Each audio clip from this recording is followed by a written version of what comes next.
Mes chers compatriotes, bonsoir.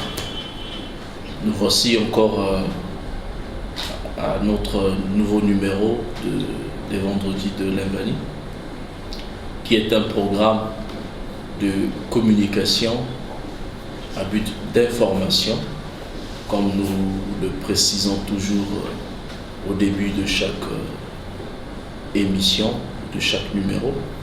C'est un programme donc de communication qui vise à informer le public congolais ou l'opinion nationale et internationale sur les différentes problématiques et enjeux de développement socio-économique qui minent le Congo-Brazzaville, sur les volets macro et microéconomiques.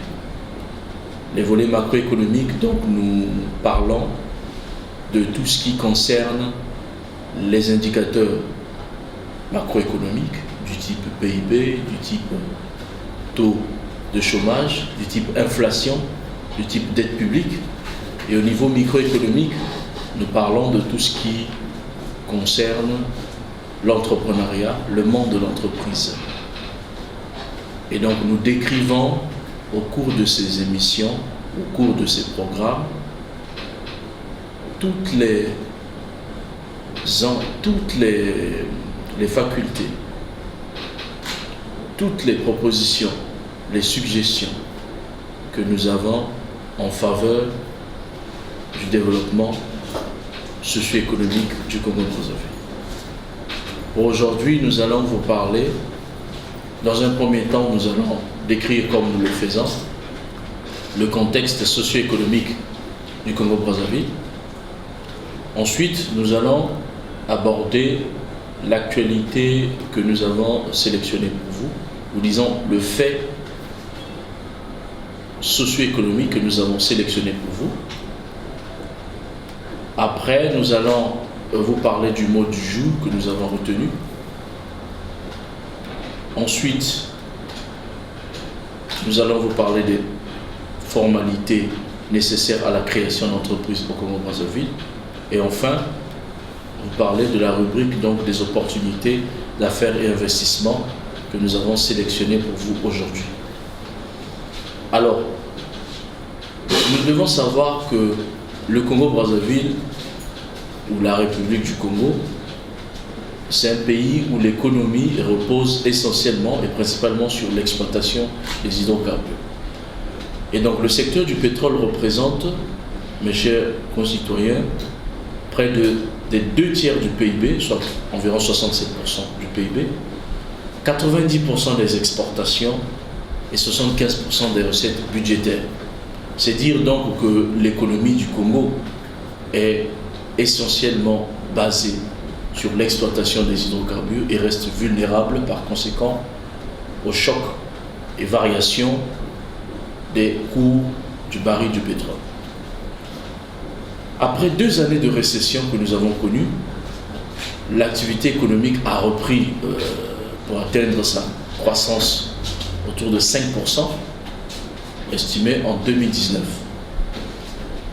Mais par contre, nous devons savoir que la dette élevée, y compris les arriérés, la dette publique, y compris les arriérés, fait que celle-ci mine la confiance des investisseurs et menace la stabilité de l'ensemble du système financier.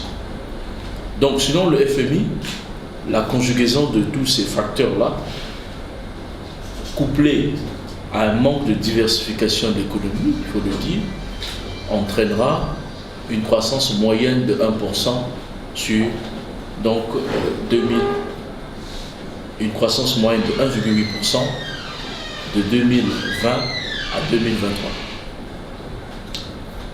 Par ailleurs, les réformes qui ont été mises en œuvre par le gouvernement pour améliorer la consolidation budgétaire devraient permettre, c'est à saluer, de maintenir un solde budgétaire positif qu'on appelle un excédent budgétaire, tandis que les recettes budgétaires vont augmenter pour l'année 2020, stimulées par la hausse des cours du pétrole. Ainsi donc, le budget 2020 devrait s'élever en recettes à 2175 milliards de francs CFA, contre 2067 milliards, soit une hausse des recettes budgétaires de 5%, et en dépenses à 1679 milliards contre 1574 en dépenses. Cela permettrait de dégager ainsi un solde budgétaire positif qu'on appelle un excédent budgétaire de 495 milliards sur 2020. Alors, comme fait économique que nous avons sélectionné pour vous, mes chers concitoyens, c'est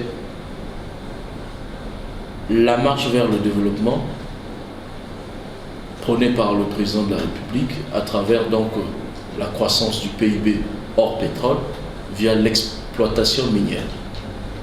Nous avons retenu ce fait social qui a captivé notre attention et nous souhaitons le partager avec vous.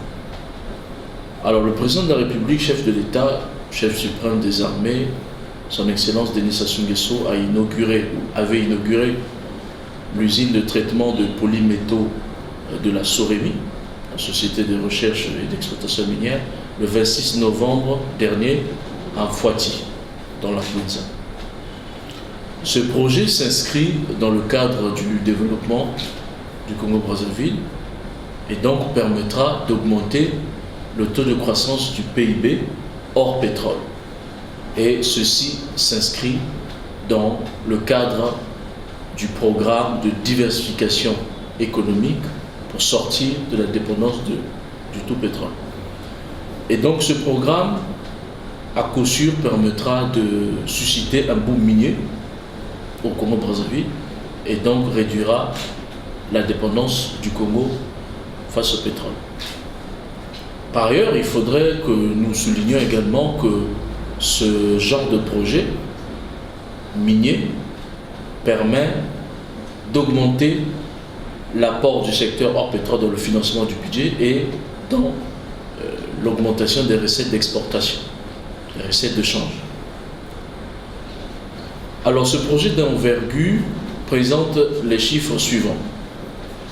3 minerais seront exploités, le cuivre, le zinc et le plomb, pour des coûts d'investissement prévus de 295 millions de dollars, soit 150 milliards de francs CFA. 15 000 tonnes de production de cuivre sont produites actuellement, et donc ce projet permettra d'augmenter la capacité de production à 20 000 tonnes par an supplémentaires pour le cuivre, en ce qui concerne la première phase, 28 000 et 25 000 tonnes de production par an en ce qui concerne le zinc et le plomb à la troisième phase. Donc cette exploitation minière, mes chers compatriotes, permettra d'améliorer assurément nos indicateurs macroéconomiques, le taux de croissance, le taux de chômage, car ce projet est prévu créer des milliers d'emplois directs et indirects. Ceci étant, nous avons retenu pour vous, comme mot du jour, le PIB et le taux de croissance du PIB. Alors, c'est quoi le PIB? Le PIB, nous entendons souvent parler de cet indicateur dans l'actualité. Le PIB, donc, c'est le produit intérieur brut, qui est un indicateur économique qui mesure la production de richesses réalisée à l'intérieur d'un pays. Ainsi donc, le PIB permet de quantifier pour un pays et pour une année donnée la création de richesses qui a été produite par les entreprises, les administrations et les ménages. Et donc c'est un indicateur qui permet de classer les économies par ordre de richesse. Lorsque l'on veut classer les économies au niveau mondial, par la Banque mondiale ou le FMI, l'on utilise souvent cet indicateur-là du PIB. Alors, la variation d'une année à une autre de cet indicateur s'appelle taux de croissance économique. Permet de mesurer le taux de croissance économique d'un pays. Et donc, on utilise souvent la croissance du PIB par habitant comme indication de l'amélioration de la richesse individuelle qui est créée et l'amélioration du niveau de vie. Ainsi donc au Congo, le PIB actuel s'élève à 11 milliards de dollars et le Congo est classé 140e économie sur 194 économies classées par le FMI en 2018. Et nous avons un PIB par habitant de 2511 dollars par habitant. Nous allons vous parler des étapes de création d'entreprise et aujourd'hui nous allons nous focaliser sur les formalités administratives liées à la création d'entreprise au Congo. Alors nous devons savoir que les formalités de création d'entreprise au Congo se font au niveau de l'ACPCE, l'Agence congolaise pour la création d'entreprise, et qui est appelée, l'ex-CFE. Et donc, au niveau de cette agence, pour créer une entreprise, vous devez avoir, si vous voulez créer un établissement, 100 000 francs, vous munir de la somme de 100 000, et des documents divers, tels que la pièce d'identité, le casier judiciaire, le certificat de nationalité, etc. Si vous voulez créer une société, par contre, vous avez des frais réglementaires à payer de 300 000 francs qui concernent une SARL, de 500 000 francs qui concernent une SA ou une SAS, et divers documents tels que les statuts que vous devez dûment enregistrer aux impôts, le compte d'exploitation prévisionnel sur 3 ans, et pour les étrangers, le dossier doit être complété d'1 million comme dépôt de garantie. Ainsi donc, après cela, il vous est délivré des documents comme le RCCM, Registre de commerce et du crédit immobilier, le SIET, le SIREN, le SIEN et le NIU. Si vous voulez créer vos entreprises, nous pouvons vous assister, vous accompagner. Pour plus de renseignements, vous pouvez vous adresser à Dior Linvani, expert comptable, agréé CEMAC et associé du cabinet LMD Associés, et je réponds au numéro suivant qui s'affiche devant vous, 06 820 95 30. Je reprends, 06 820 95 30. Et vous pouvez me joindre aussi par email sur lmdassociés en un seul mot, @gmail.com. Nous nous ferons une joie de vous accompagner dans ce processus de création d'entreprise. Enfin, nous allons terminer par les opportunités d'affaires et des investissements que nous avons notées pour vous. Pour vous Brazzaville, nous allons parler des opportunités en matière d'agriculture ou d'agro-industrie. Nous devons savoir que l'agriculture et l'agro-industrie demeurent sous-exploitées au Congo et nous avons de formidables potentialités. Par exemple, nous avons de terres arables importantes, estimées à environ 10 millions d'hectares, mais qui ne sont exploitées qu'à hauteur d'environ 2%. Et nous avons comme atout et potentialité un patrimoine végétal qui est varié, avec des cultures étalées sur toute l'année. Un pays qui est très arrosé, nous avons des cours d'eau en abondance, et donc des opportunités d'affaires que nous pouvons avoir et d'investissement dans des cultures de rente par exemple. Vous pouvez investir dans le cacao, le café, le palmier à huile, ou dans les cultures vivrières comme les produits maraîchers, le maïs, le manioc. Mais vous pouvez également investir dans l'élevage bovin, ovin, caprin, porcin et dans la volaille. Et enfin, nous vous conseillons aussi de vous intéresser aux stations piscicoles et aquacoles, profitant de la pisciculture et de l'aquaculture. Je vous remercie pour votre attention et à la prochaine pour un prochain numéro des vendredis de Linvani. Merci.